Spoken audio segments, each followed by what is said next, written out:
ሰላም ተነስተልኝ ክብራትና ክብራን እንደምናላችሁ ወደ ፕሮግራማችን ታዳሚዎች 21ኛው ዙር የፈለገ ኪነ ጥበብ መድረክ ነው ተጀምሯል። የሚቀጥሉት ጥቂት ደቂቃዎች አብረን የምንቆይ ይሆናል። በዛሬው የፈለገ ኪን ፕሮግራማችን ቀደም ሲል እንደተገለጸው ታላቁ ገጣሚ፣ ተርጓሚ፣ ጋዜጠኛ፣ ደራሲ፣ ጸሐፊ ተውኔት የእልፍ ሙያዎች ባለቤት የሆነው ነቢይ መኮንን የሚዘከር ይሆናል። እንደምታውቁት ፈለገ ኪን ታላላቅ የኢትዮጵያ ደራሲያንን በመዘከር በማስታወስ እንዲሁም ደግሞ በኢትዮጵያ የኪነ ጥበብ እንቅስቃሴ ውስጥ የገዘፈ ማንነትና አሻራ ያላቸው ትላልቅ የኢትዮጵያ ኪነ ጥበብ ባለሙያዎች እዚህ መጥተው የህይወት ልምዳቸውን እንዲያካፍሉ የኪነ ጥበብ አምሮትና ፍቅር ያለባቸው ወጣት ገጣሚያን፣ ደራሲያን፣ ሙዚቀኞች ለሙዚቃ አፍቃሪዎች፣ ለኪነ ጥበብ አፍቃሪዎች በጥቅሉ ኪናዊ ስራቸውን የሚያቀርቡበት ድንቅ መድረክ ነው። አብራችሁን ስለምትቆዩ በጣም እናመሰግናለን።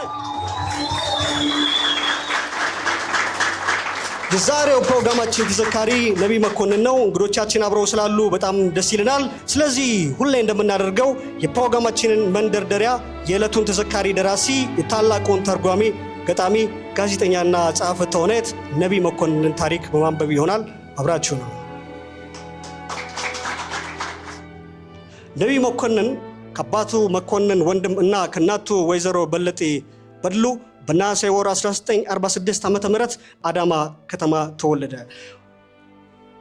ወደ አንደኛ ደረጃ ትምህርት ቤት ከመግባቱ አስቀድሞ መምህር ተከስተ ጋር የቄስ ትምህርቱን የተከታተለ ሲሆን እዚያም ዳዊትን በቃሉ በመሸምደድ የማስታወስ ችሎታውን አዳብረዋል። ተርጓሚ፣ ደራሲና ጋዜጠኛ እንዲሁም ገጣሚ ነቢይ መኮንን የአንደኛ እና የሁለተኛ ደረጃ ትምህርቱን የተከታተለው አዳማ አጼ ግላውዲዮስ ትምህርት ቤት ነበር። በትምህርት አቀባበሉም ጎበዝ እንደነበር ይነገርለታል። የገንዘብ ሚኒስቴር ባልደረባ የነበሩት አባቱ መኮንን ወንድም ለትምህርት ትልቅ ፍቅር ያሳደሩበት ነበሩ።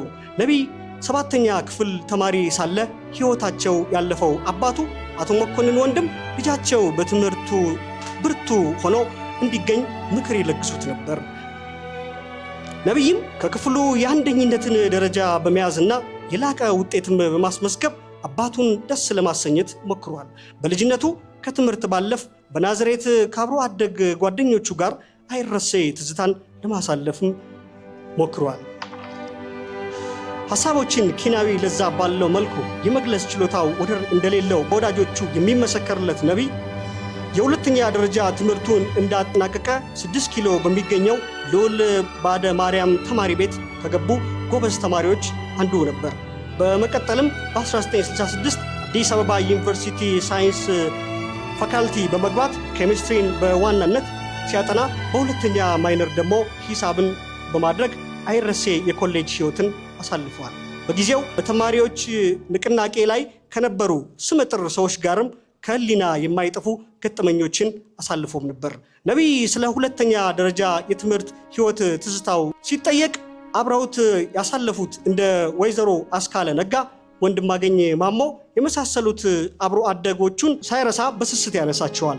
ነቢይ ከአዲስ አበባ ዩኒቨርሲቲ በኬሚስትሪ ትምህርቱን የተከታተለ ቢሆንም በጋዜጠኝነት፣ በተርጓሚነት እና በደራሲነት በርካታ ስራዎችን ለአንባቢያን ያበረከተ ታላቅ ኪነ ጥበብ ባለሙያ ነበር። ይህ ብቻም ሳይሆን እሱ የወጣቶች ወዳጅ፣ የአዋቂዎች ሚስጥረኛ፣ አንደበተ ርቱዕና ቀና ልብ ያለውም ነበር። ዘውትር ቀለም ከወረቀት ማገናኘት ስራውና ሱሱ የነበረው ነቢይ በአንድ ወቅት እንደታሰረ በሐሳቤ እየቋጠርኩ የምፈታውን በብዕር ወደ ወረቀት አንድ ቀን አሰፍራለሁ የሚል ጭንቅ ቢያብሰለስለው ሐሳቡን ማስፈሪያ ወረቀት እንኳ በሌለበት ከመጽሐፍ ምንም ነገር ባይበግረው 3000 ቁርጥራጭ የሲጋራ ወረቀቶችን በባለ ሙሉ ተስፋ ልቡ እና ለጥበብ በተሰጡ ጣቶቹ የከተበ የጽናት ምልክት የሆነ ሰውም ነበር። ታዲያ በኢትዮጵያ የሥነ ጽሑፍ ታሪክ ውስጥ በሀገራችን ከሚጠሩ ለሥነ ጽሑፍ ጥልቅ ፍቅር እና ትልቅ አስተዋጽኦ ካላቸው ጥቂቶች ተርታ አንዱ የነበረው ነቢይ መኮንን በርካታ መጽሐፍትን ጽፏል። ለአብነት ያክል ስውር ስፌት ቅጽ 1 እና 2 እንዲሁም ደግሞ ነገ ሌላ ቀን ነው Go On With The Wind የሚለውን የማርጌት ሚቼል መጽሐፍም ተርጉሟል። ሌላው ደግሞ የመጨረሻው ንግግር የሚለውን The Last Lecture በራንድ ፖቺ የተጻፈውን መጽሐፍም ተርጉሟል።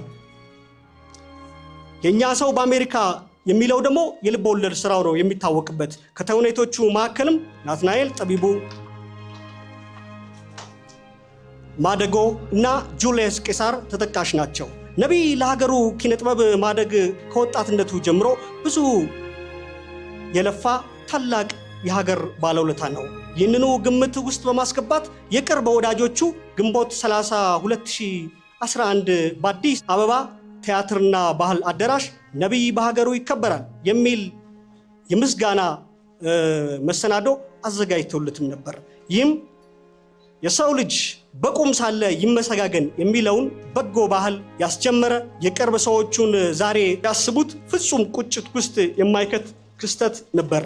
ፈለገ ኪንም የነቢይን ግዙፍ ሰብዕና ሲዘክር በትውስታ ውስጥ ጽናትን፣ ተመስጦንና በጎ አስተዋጽኦን አግኝቶ ነው። መንፈሱም በፈጠራ ስራዎቹ ውስጥ ዘላለም ይኖራልና ከሁሉ ወዳጅ ከልጅ ካዋቂው ጋር የሚግባባው ነቢይ ከወይዘሮ ንጹህ ጋር ትዳር መስርቶ የህይወት ታሪኩ እንደሚያስረዳው ራዕይ፣ ፐርልና ራኬብ የተሰኙ ልጆችን አፍርቷል።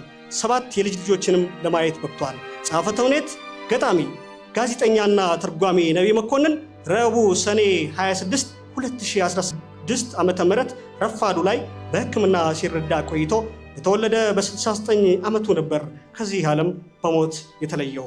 የቀብር ስነ ስርዓቱም ሰኔ 27 2016 ዓ.ም በአዳማ ቅድስት ማርያም ቤተክርስቲያን እንደተፈጸመ የህይወት ታሪኩ ያስረዳል። ፈለገ ኪንም የዛሬውን የ21ኛውን መድረክ ይህን ታላቅ ተርጓሚ፣ ገጣሚ፣ ጋዜጠኛና ጸሐፌ ተውኔት ሊዘክረው ወዷልና አብራችሁ እንድትቆዩ በታላቅ ትሕትናና አክብሮት እንጠይቃለን።